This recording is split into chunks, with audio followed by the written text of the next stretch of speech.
Empower Radio presents Out of the Fog. Join intuitive guide and spiritual teacher Karen Hager for lively, positive conversation with light workers, healers, and dynamic wisdom keepers. Get ready for inspiration and connection.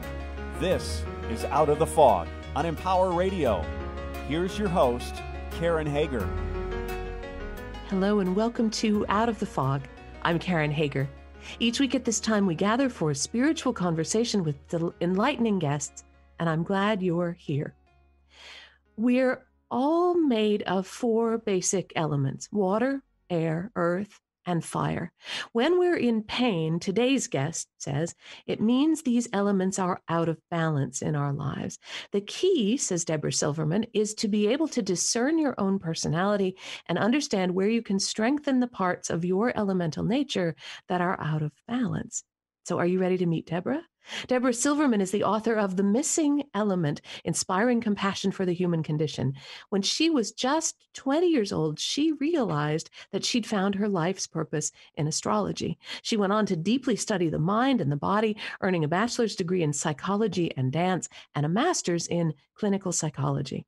Over the last 40 years of professional experience in private practice, Deborah specialized in helping people achieve emotional health and wisdom based on their unique personality and the four elements. She works with families, individuals, and couples, and her work and her teaching has taken her all over the world.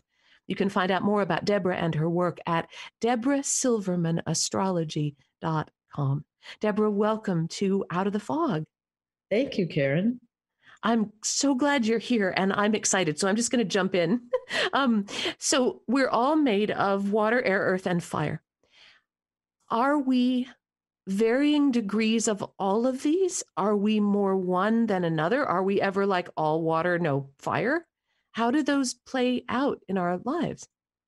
Well, so first, you can't live without water. You can't live without air. You can't live without earth as far as food. And you can't live without fire, the red heart or the sun. So they're essential ingredients to life itself. But then each personality type has a funny, quirky way, an individualistic way of playing those out. So for some people, the water personality type is a reclusive personality who doesn't like to talk and is more internal. Think of tears. Water is very sensitive. Some air people personalities like you and I who talk and we verbalize and we socialize and we network and we go online. They're the thinkers. Some people are really practical. Those are the really anchored people that love to execute and clean and organize and structure and get things done. And then the fire personalities, the really bold, loud, very energetic, physical, athletic, strong. And they're all four are unique, but we can't live. It's like four wheels in a car. If one of the elements is down, you can't really balance. So the game is figure out your personal constitution and get comfortable with it and become conscious about it. And then complement it by figuring out what the name of my book, The Missing Element, what's the one that's missing? And then cultivate that piece to bring the whole thing into balance. When we're not in balance, what happens? Well, the water personality gets super depressed because the emotional body takes over and they get caught in everything hurting them or being really internal. The air person can't stop talking and they can't make a decision. They're indecisive and they feel slightly confused and they have too many relationships to organize things. The earth person can get very greedy and very consumed with practicality and almost a workaholic. They become bored or tired of their work. And the fire person, too much of it or too little of it, and they become excessive. They either drink too much or they party too hard or they worked out too much or they hurt themselves. So as soon as it goes off balance, it's pretty obvious. The curious part is how to identify specifically for you what you need to get back to balance. How did you become aware of this? Because I know you as an astrologer. How did you become aware of this way of looking at personality types? You know, it's in astrology, it's steeped in the old Egyptian way as far as all the systems based on the four elements. But I was trained at a very young age in a spiritual group that was also based on the four elements. It's an ancient, wise resource. And as soon as I found it, it was kind of like a destiny line, I think, for me. As soon as I found it, I was captured and I've been studying it and practicing it ever since. Like, you know, to me, it seems so obvious. There's the four directions of the American Indians, the Hawaiian culture the hula is all based on the four elements, the Four Noble Truths of the Buddhist. It's really been a and even in the tarot deck, the magician has 4 elements sitting on the table. So it's across all time. So as we look at ourselves, and we've been through a year here, and we're going into more time where a lot of what we thought about ourselves has been put to the test. We're finding out who we are. We're watching some things fall away and new things come in. We're looking at how we handle, metabolize stress, whether that's physical, mental, emotional, energetic, spiritual.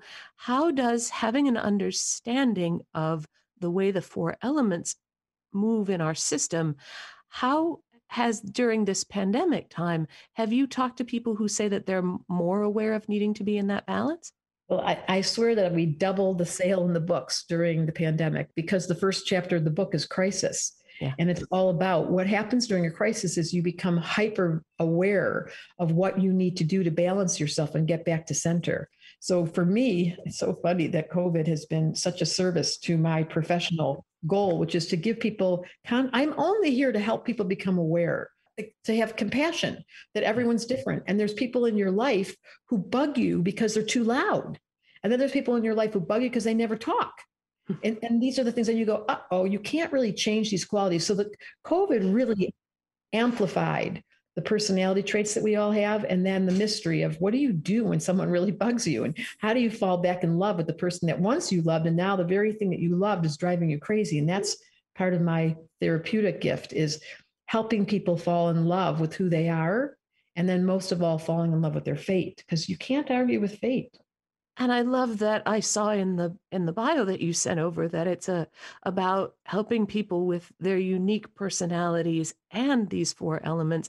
I don't know what kind of element this makes me, but whenever somebody says, okay, you are a whatever, you are a Gemini, or you are a air, or you are I get mad. I'm like, no, I'm more than that. I take your box and I bust I'm busting out of your box, baby. Right. So I love that you're working with that idea of unique personalities that's then informed and guided by the way the elements work together.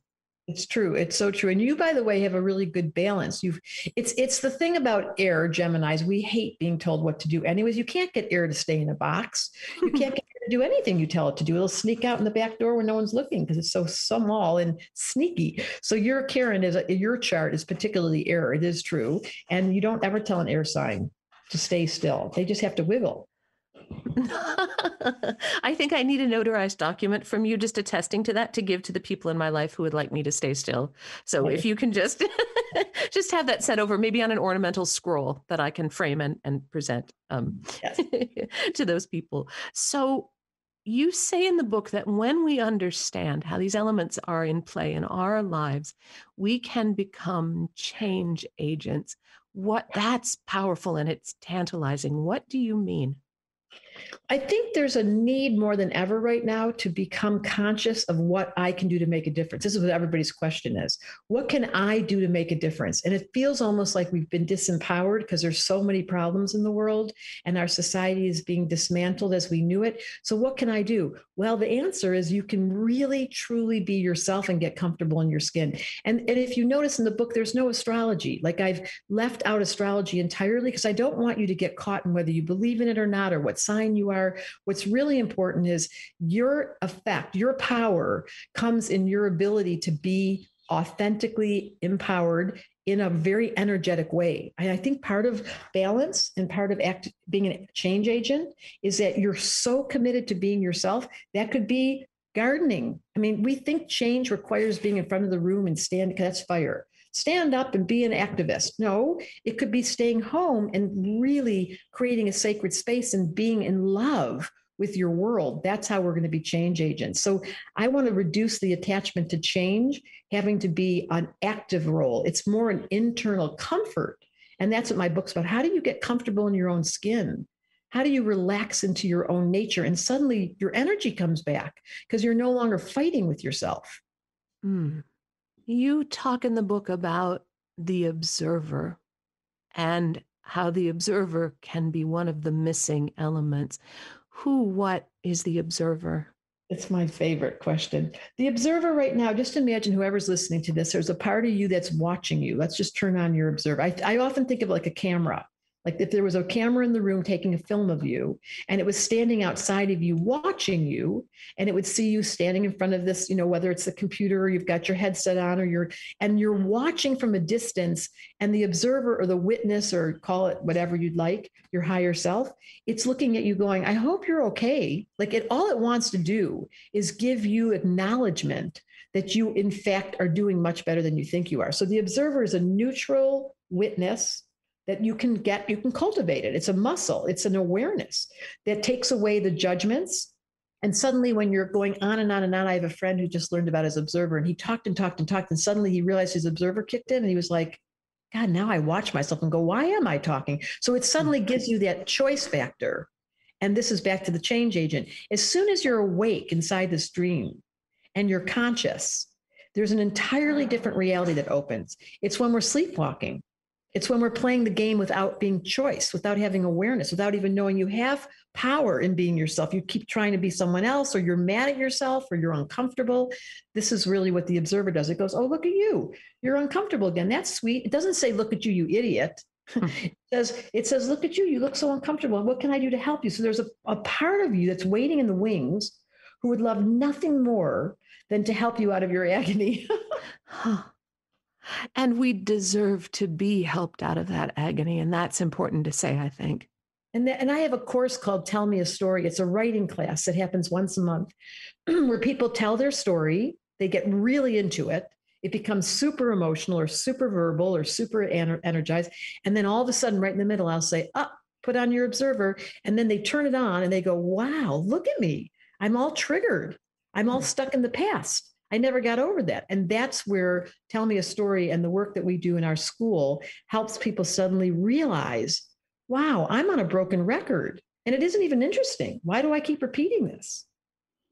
And I think when you're talking about healing, about freeing yourself from pain, about one of the things I like about the idea of the observer is that from that space, I can see truth, but without a charge around it. There's the truth. Why didn't you see it sooner? Or there it was staring you right in the face. That you can see the truth without that charge. When we're talking about healing and getting free from pain, there's an allowing and an honoring of the path that we've traveled to get here that I think sometimes we want to skip over or make too much of. But unless we honor what we've been through, we can't keep moving forward. It's why I think it's so important to keep learning about ourselves too. Yeah, that's why I love the course Tell Me a Story, and why I love teaching astrology. I love when people review, they go backwards to the old story, they revisit it, and then they ask the question, if I was looking at this through God's eyes or through love's eyes, what was life trying to teach me? Like, what is the lesson? Is it about letting go? Is it about anger? Is it about closeness and being scared? Like, what life keeps on stalking you? It's relentless. And the observer is your reporter, or the observer that gives you the insight to know, oh my God, it's true. I keep repeating that same story and I keep getting mad at myself. And what if I change the narrative? So where once I thought that I was too energetic because I have too much fire and I'm too excited, I turned into, oh, there's a choice factor. I'm going to go work out. And then I'm going to come home and get calm because my partner is not fire. So you start to learn the dance between you and you and the other, and the judgments just diminish. You are listening to Out of the Fog, and I'm talking with Debra Silverman. Her new book is The Missing Element, Inspiring Compassion for the Human Condition. You can find out more about Deborah and her work at debrasilvermanastrology.com.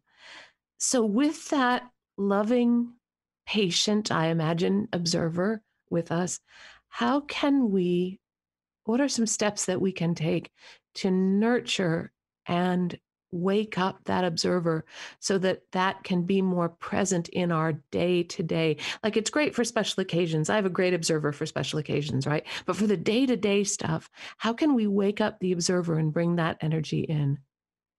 It's really a practice. It's not, it sounds so easy. Like, turn on your observer when you're in a fight and you're pissed off, or when you're depressed, there's no observer anywhere to be found until you practice it. So the how-to, the book is certainly a first step. If you apply on my website, I will send you your chart inside the book and also a journal, because part of turning on the observer is beginning to hear, reading out loud what you've written, saying out loud those broken records, finding someone. That's why I love Tell Me a Story so much, finding someone to listen to. It's not just the therapist, it's you hearing you from the observer's point of view and going, whoa, I just keep repeating myself. As soon as, it's almost funny. The observer's on when you're smiling at yourself going, oh my God, I did that again.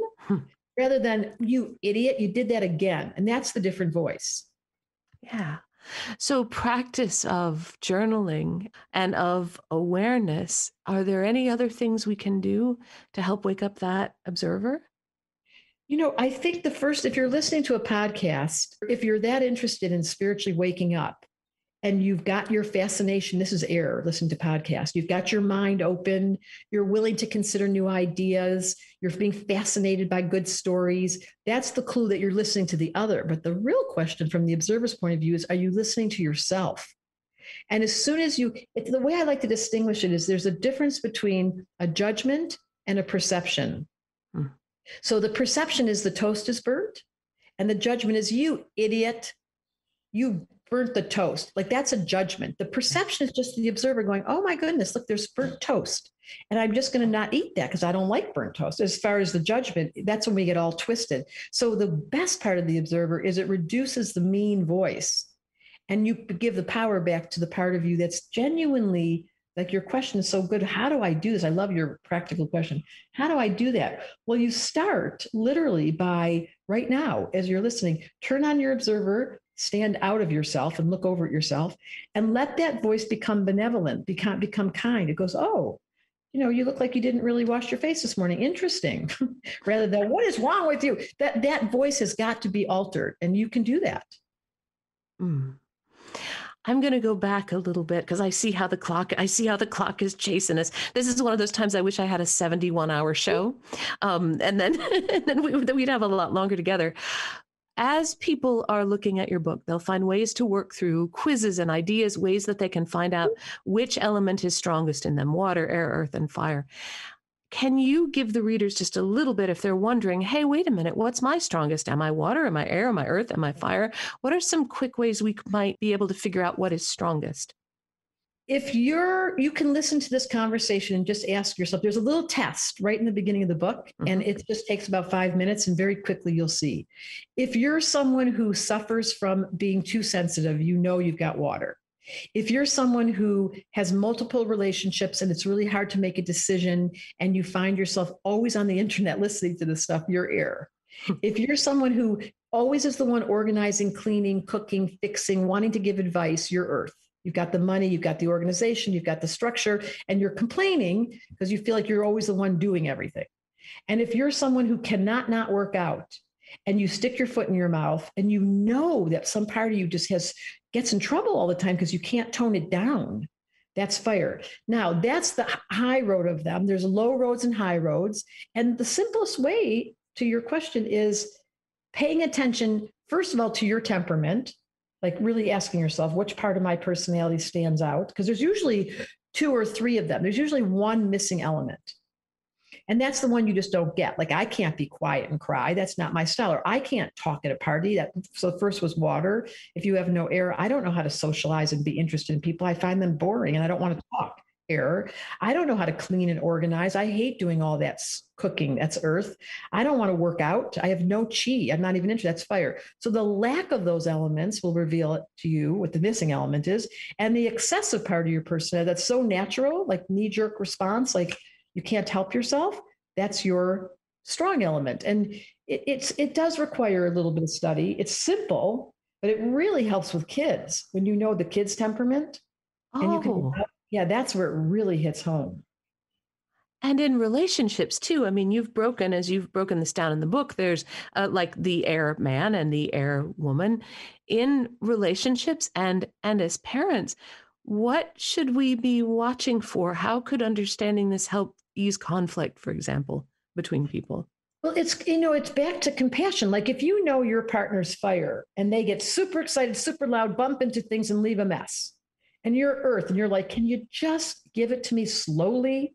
You stop getting mad at them for fire and you communicate and say, look, if you want to deal with me, you have to put your stuff away or be okay with me putting it's almost like negotiating or mediating or being, a therapist. Because once you see your family in context to the different elements, you give them permission. They're already doing it anyways, by the way. If this is just consciousness and permission slips, I give out a lot of permission slips.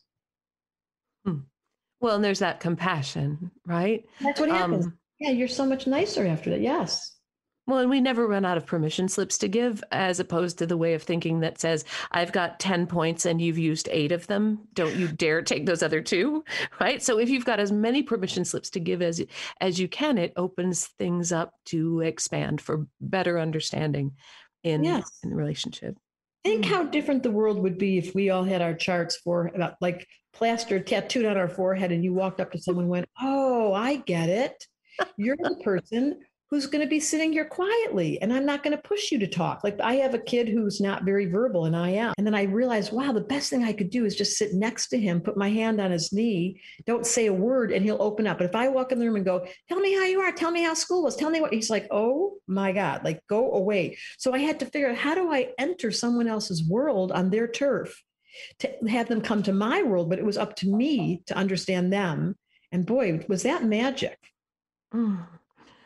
Now, you have experience as a psychotherapist and as an astrologer. Does the depth of your feeling into people's stories, how they tell them, how they see these patterns, has it changed the way you look at astrology?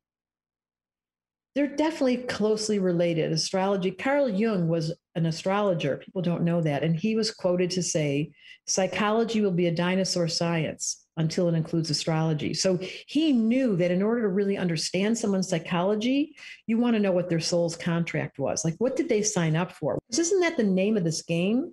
Letting everyone be who they are. So that's the part I get so excited. Just think of what the world would be like if everyone really understood each other and we had a language to say, oh, she's earth. Of course she's cleaning up. Oh, she's water. Of course she's dealing with the flowers and she's outside. Oh, he's fire. He's gone off for a workout again. Now, Deborah, the clock is catching us a little bit here. Can you let the listeners know how they can connect with you, find out more about your work, and get that chart that you mentioned? Yes. So I have certified astrologers that I have trained I can guarantee you have been through a rigorous training and they're excellent. And you send me your chart and I do the matchmaking process. That's one way. The other way is I have a school twice a year, both in September and January, where you can come study and people's lives change. It's called applied astrology. To your point, Karen, it's applied astrology. It's not, I get tired like you do of theory. I love to see where it hits the ground and it changes someone's life and it's not just more words. Yeah. So my applied astrology school, there's a waiting list. It only happens twice a year. And they just come to my website, debrasilvermanastrology.com, or Instagram or Facebook or TikTok. And there you'll see I give these free videos. Every day a free video comes out where I tell you what the planetary influences of the day. And then there's these classes, Tell Me a Story. Then we have the school that starts in the beginning. I'm just starting something called CS, Continual Stars, which is a online, kind of like a elective astrology school where you just take bite-sized bits. And that's going to be starting in June. So there's lots of yummies that I have to help you to help you turn your observer on and make it delicious. So you can't wait to learn about yourself and, oh, what's his name? And then suddenly there's a lot more compassion in your household. Oh, I love it. Deborah, thank you so much. What great fun to talk to you. Thank you. Thank you for interviewing me, Karen. That is Debra Silverman. She is the author of The Missing Element, Inspiring Compassion for the Human Condition. And you can find out more about Deborah and all those yummies, all those little delicious things, classes and charts and learning, all of that at debrasilvermanastrology.com. You can also find her on Facebook and Instagram and she's on TikTok. She's way cooler than I am. Find her on all those social media. Well, that's only the cool kids are on TikTok, right? That's because I have someone young helping me. I have to tell you. I'm on the middle-aged social media platforms, and you're groovy, Deborah. Oh, thank you, Karen. And of course, you're always welcome over at KarenHager.com. It's a great place to find out about what's coming up next on this radio program and the classes and the events. You can also book a private session there with me if you are so inclined. My specialty is to hold your hand as we look into the foggy places and turn on my flashlight, that intuition, to give compassionate, no nonsense, intuitive guidance that is always about empowering you to live your best life. You don't get judgment or any of those mean voices like Deborah and I were talking about. You don't get any of that stuff from me. So if you want me to turn on my flashlight, KarenHager.com to find out how to connect with me there. You can find me on the middle-aged social media platforms of Facebook and Instagram. I'm at Fog City Psychic over there. We've also started to put these episodes up on YouTube. So if you go to youtube.com and type in Karen Hager, you'll see my smiling face and you'll be connected with recordings maybe you haven't heard yet. And thank you for listening today. Together, we are spreading a little more light in the world, and a little more light is always a good thing. Until next time, I'm wishing you peace.